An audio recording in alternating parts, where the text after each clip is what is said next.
When we think of Hollywood's great performers, we normally think of their faces. But our man in Hollywood, Jim Brown, says there's an exception to that rule. Train leaving on track 5 for Anaheim, Azusa, and Cook.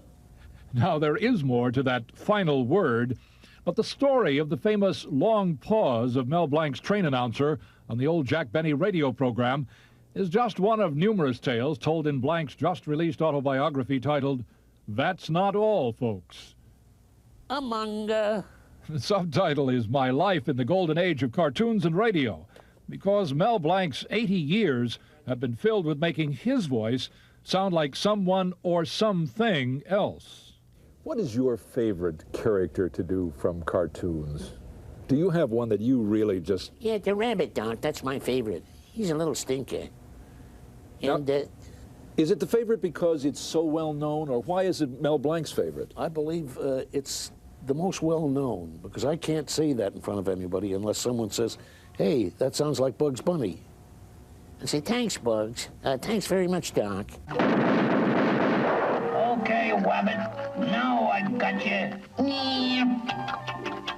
What's up, Doc? I guess, in a way, I am an unusual rabbit on account of, instead of having hundreds of children, like your ordinary run-of-the-mill rabbit, I had several fathers.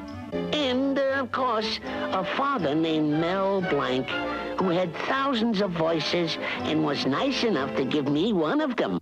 I try to create more voices and do different voices than copy anybody. There are many hundreds of men who copy a certain character that's popular. But I don't do that. I like to create a voice and have that become popular that way, like I did with all my cartoon characters. There's Bugs Bunny, Porky Pig, Daffy Duck, Tweety, Sylvester, Foghorn Leghorn, Yosemite Sam, Pepe Le Pew, and one they almost stuck me on was the Tasmanian Devil. So I said, well, I'll try. So I said, Tasmanian Devil was... Oh, boy. Over 800 of the 1,000 cartoons produced by Warner Brothers featured the voice of Mel Blanc. And that voice even made it into one of the big films of 1977, when Steven Spielberg used the cartoon Duck Dodgers in the 24th Century as a background to a scene with Richard Dreyfuss. Happy birthday, you thing from another world, you. Oh, thank you.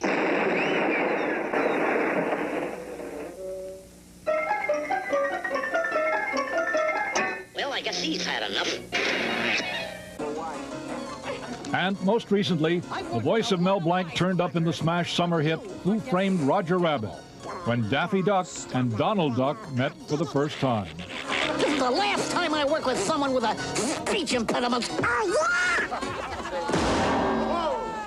In 1961, Blanc was nearly killed in a head-on auto collision. Later, recuperating, he recorded his voices from his hospital bed with other artists like Alan Reed. But this followed 21 days in a coma, with no sign of returning to consciousness until... Where I had a brain specialist would come in to see me every day that I was unconscious. And he would say, how are you feeling today, Mel? I wouldn't answer him. But he got an idea. And one day he came in and he says, hey, Bugs Bunny, how are you? And I answered him. Just fine, Doc, how are you? Now, this sounds like a real fish story, but it's true because my wife and son were there. Noel and Estelle, they watched, actually, me come out of my coma and talk like Bugs Bunny. Oh, Clark,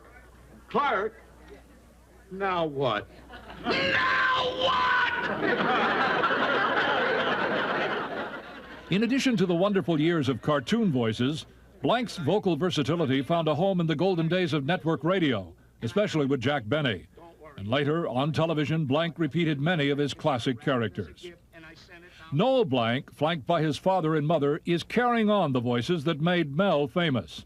The senior Blanc says Noel has been doing it for years anyway, and besides, it seems to be in the genes. And if you wonder why in this interview, Blanc didn't say, "What's up, Doc?" or "I thought I saw a putty cat," That's because Warner's copyrighted the voices he made famous, and he can't say the phrases publicly. But there is one phrase he can voice here. And so, as I say, for today, Jim Brown, NBC News, Hollywood, here is Mel Blanc with the last word. And this is Today on NBC.